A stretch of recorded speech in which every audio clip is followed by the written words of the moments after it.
반갑습니다. 부동산 올라운드 플레이어 랜드마크입니다. 오늘은 해운대 재건축 유망주 3인방 그중 첫 번째로 동부 올림픽 타운에 대해서 분석을 하도록 하겠습니다.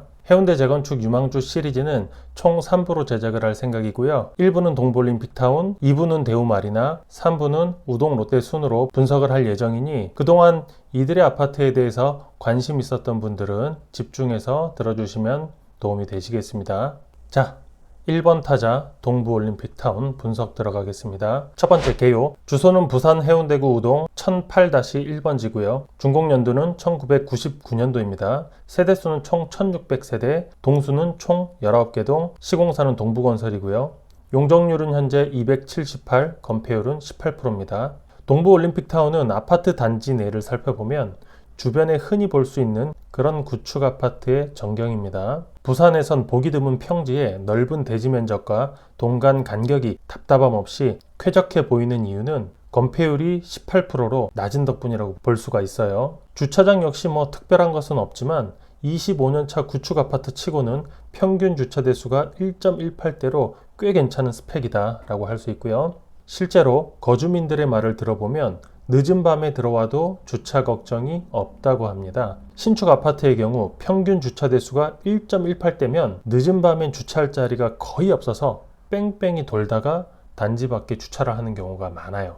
해보신 분들은 알아요. 이거 굉장한 스트레스입니다. 요즘 시대의 주차는 삶의 질을 좌우할 만큼 중요하고 아파트를 선택하는 필수 요건 중 하나로 자리 잡은 만큼 주차 공간의 여유로움은 동부 올림픽만의 또 다른 장점이라고 볼 수가 있습니다. 여기서 굳이 단점을 말하자면 주차폭이 좁아서 항상 문콕에 대한 신경은 쓰일 것 같습니다. 두 번째로 입지, 그중 일자리를 볼게요.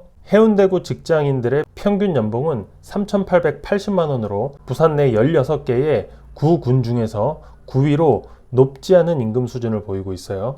부산은 관광도시인 만큼 3차 산업인 서비스업이 다른 산업보다 더 발달되어 있고 그중 해운대는 백화점, 호텔 등 다른 곳에 비해 관광 서비스업의 비중이 상당히 높은 편입니다.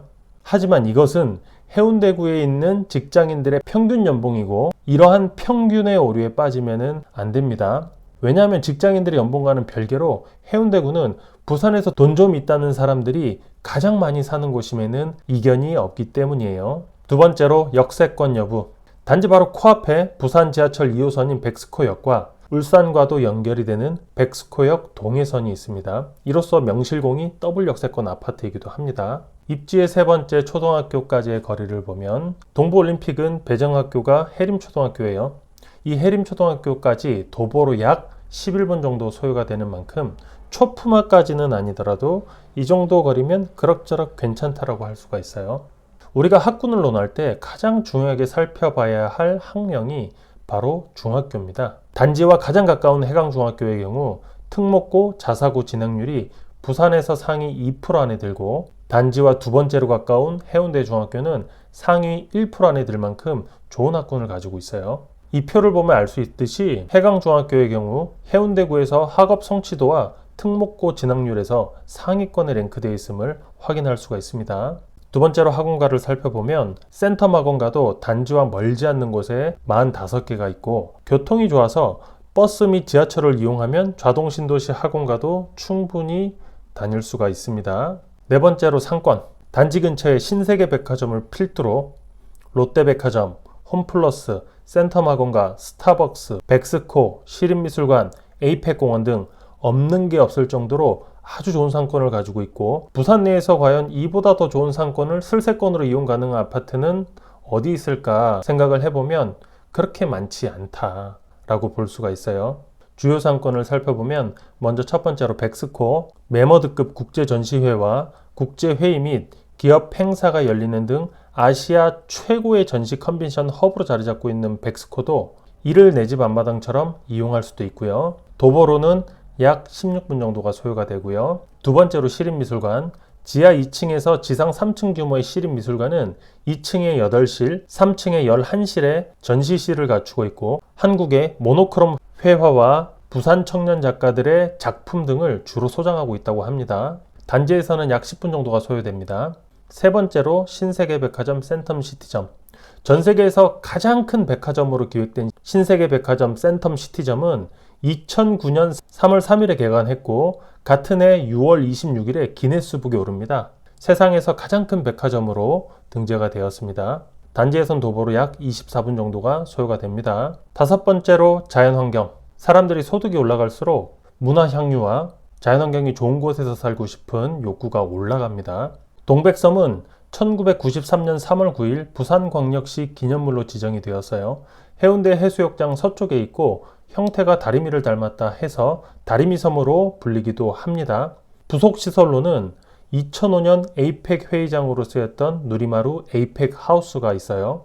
또한 동백섬은 해운대를 대표한 섬이고요. 평소에는 산책 및 운동하러 오는 사람들로 항상 붐빕니다. 동부에서 도보로 약 35분 정도 소요가 됩니다. 두 번째로 해운대 해수욕장.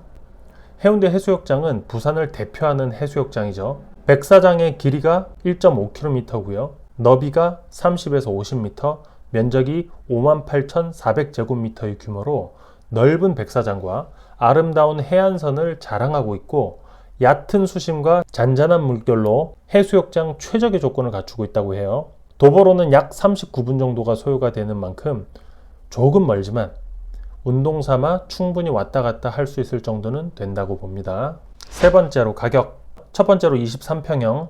최근 실거래가를 보면 10층 이상 중층 기준으로 6억 3천 정도 수준에서 거래가 되고 있고 지난 전고점 대비 약 72% 정도 수준이에요. 그리고 매매 호가와 전세 호가를 살펴보면 호가 역시 10층 중층 기준으로 약 6억 4천 정도로 최근 실거래가와 비슷해요. 그리고 전세 호가는 2억 5천 정도로 형성이 되어 있어요. 갭이 약 4억 원에 달하는 만큼 투자로 접근하기엔 시드가 많이 들고 투자금 대비 수익성도 크지 않아 보입니다. 다음으로 32평형 최근 매매 실거래가를 보면 중층 기준으로 8억 3천만 원이고 로얄층 저층의 경우에는 8억 6천으로 더 비싸요.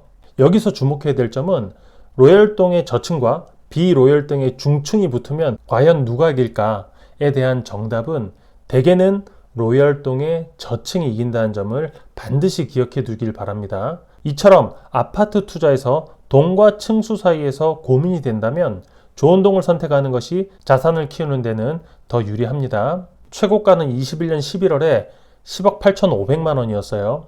지금과 비교하면은 지난 전고점 대비 약 76% 선이에요. 두 번째로 매매 호가와 전세 호가를 볼게요. 이건 역시 중층 기준으로 볼게요. 매매 호가는 9억 원이고 전세 호가는 2억 8천에서 3억 사이입니다. 32평 역시 매매가와 전세가 차이가 상당하므로 갭 투자로 접근하기가 사실상 어려운 수준입니다. 그렇다고 실거주자가 대출받아서 사기에도 최저점 대비 이미 많이 회복한 가격이고 달리는 말에 올라타기에는 앞으로 계속 전고점을 향해 혹은 그 이상으로 달릴 수 있을까에 대한 의문이 드는 시장 분위기이기 때문에 섣불리 액션하기도 쉽지 않아 보입니다. 세 번째, 41평형 최근 매매 실거래가를 보면 중층 기준으로 10억 3천억이고 최고가인 14억 3천만 원에 비해 현재는 약 72% 수준입니다. 여기서 주의 깊게 살펴봐야 될 점은 21년 5월에 기록한 최고가 14억 3천만 원은 가장 선호하는 동 중에 하나입니다.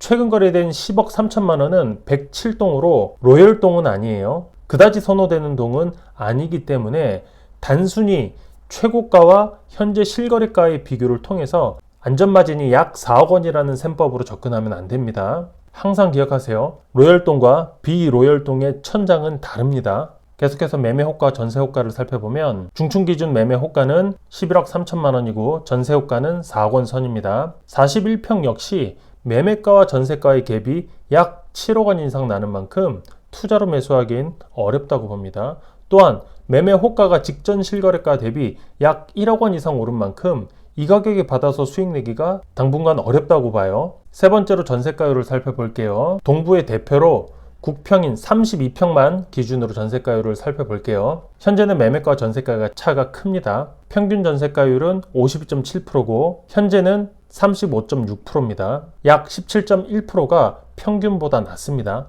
이는 매매가에 거품이 있는 것으로 판단이 됩니다. 두 번째로 전세가율이 가장 높았던 시기를 보면 2016년 11월에 기록한 74.1%입니다. 이때는 약 1억 원 정도로 32평을 살 수 있었던 시기였어요. 굉장히 좋은 시기였습니다. 이처럼 아파트를 살 때 투자로 살 건지 혹은 실거주로 살 건지에 따라서 타이밍은 전혀 다릅니다. 투자로 산다라고 가정할 때 가장 좋았던 시기는 언제일까요? 과거 2016년 11월에 기록한 전세가율 74.1%였던 이 시점에 사는 게 가장 좋았겠죠. 최근에 실거주로 산다고 한다면 언제 가장 좋았을까요? 가격이 많이 내려갔던 작년 말에서 올해 초가 가장 좋은 타이밍이었다고 봅니다. 그렇다면 과연 언제 사는 게 좋을까요? 우선 전세가율이 평균 전세가율 이상으로 회복하는 시점이 타이밍이라고 봅니다. 그러나 점점 나이가 들어가는 25년차 동부올림픽타운의 전세가율이 과거 16년도처럼 70% 이상까지 회복할지가 미지수예요. 동부올림픽처럼 재건축 기대가 있는 아파트는 나이가 들수록 실거주 만족도는 낮아지고 그로 인해서 전세가는 떨어지며 떨어진 전세가만큼 매매가는 떨어지지 않기 때문에 갭 차이가 커지면서 투자금이 부담스러워집니다. 어쩌면 지금 동부에 관심 있는 사람들은 싸게 살 수 있는 매수 타이밍을 살짝 놓친 것으로 볼 수가 있어요. 하지만 재건축을 보고 들어온 투자자들 중 아직은 한참 남은 인내의 시간을 견디지 못해서 던지는 매물 혹은 최고점에 영끌로 들어온 사람들이 계속되는 높은 금리를 버티고 버티다가 못 버텨서 급하게 털어내는 매물들이 나올 수 있기 때문에 항상 눈여겨본다면 기회는 반드시 올 거라고 봅니다. 네 번째로 재건축 과연 될까? 라는 의문이 있어요. 동부올림픽타운의 경우 제가 여러 조건들을 살펴본 결과 재건축의 진행은 조합원들의 의지가 있다면 가능할 것으로 보입니다. 재건축 역시 사업이기 때문에 가장 중요한 건 사업성입니다. 사업성이 있느냐? 있으면은 진행이 되고요. 없으면 진행이 안 되겠죠. 요즘처럼 높은 금리와 자재값 인상이 겹치면 그만큼 높아진 공사비 증액으로 인해서 조합원들의 수익은 낮아지고 그로 인해서 재건축 진행이 굉장히 늦어지거나 어쩌면 좌초될 수도 있어요. 사업 진행이 늦어지면 그로 인한 금융 비용부터 여러 지출이 늘어나면서 조합원들의 분담금은 계속 상승하는 리스크가 생기기도 합니다. 여하튼 다른 문제를 차치하고 재건축 사업을 진행한다라는 가정하에 사업성 검토를 한번 해볼게요. 현재 용적률은 278이고 부산시 준주거 지역의 상한은 400%이기 때문에 약 120% 정도의 용적률이 남아요. 여기에 공공임대를 조건으로 법적 용적률의 최고 상한인 500%를 받고 추가로 6월에 국회를 통과한 도정법 개정안인 역세권 및 대중교통 요충지 용적률 상향 특례까지 받으면 총 600%입니다. 여기에서 각종 제목으로 용적률 인센티브를 받은 것 중 공공기업 및 기부 체납을 제외하면 보수적으로 총 500%의 용적률을 받을 수 있다고 가정을 해볼게요. 이때의 추가 용적률은 220%가 됩니다. 대표로 전용 84제곱미터의 분담금은 얼마가 나올까를 살펴볼게요. 용적률이 500%고요. 1분가를 15억으로 가정하고요. 평당 공사비는 800만원으로 잡고요. 요즘 공사비가 되게 많이 올랐어요. 현재 전용 84제곱미터 시세 9억 원이라는 가정하에 분담금을 계산해보면 약 4억 3천 정도가 나옵니다. 이때의 총 투자 비용은 0원이고 오히려 1억 7천만 원의 차익이 발생을 해요. 저희 계산대로의 사업성이라면 재건축은 충분히 진행될 수 있지만 현 시점에서 미래에 발생할 여러 변수들을 감안할 수 없는 한계가 있기 때문에 이것은 참고만 하길 바라겠습니다. 자, 마지막 5번째로 총평 갈게요. 우선 장점을 말하자면 동부올림픽타운의 입지는 정말 좋다고 평가를 합니다. 센텀시티와 마린시티의 모든 상권을 슬세권으로 누릴 수 있고 주위에 유해시설이 없고 백스코, 시립미술관, 신세계백화점 등 다양한 문화생활을 향유할 수 있어요.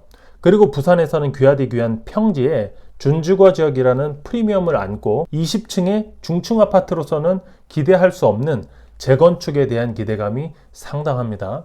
또한 구축치고는 괜찮은 수준의 주차 공간을 갖고 있고 더블 역세권과 사통팔달 이동이 가능한 교통의 요충지라는 점이 부산의 모든 인프라가 해운대 센텀으로 몰빵이 되는 이유이기도 합니다. 단점으로는 출퇴근 시간에 자차를 이용한다면 교통지옥을 맛볼 수가 있고요. 다양한 커뮤니티 부재와 주변 상가 부족으로 외식할 곳이 마땅하지 않다는 점이에요.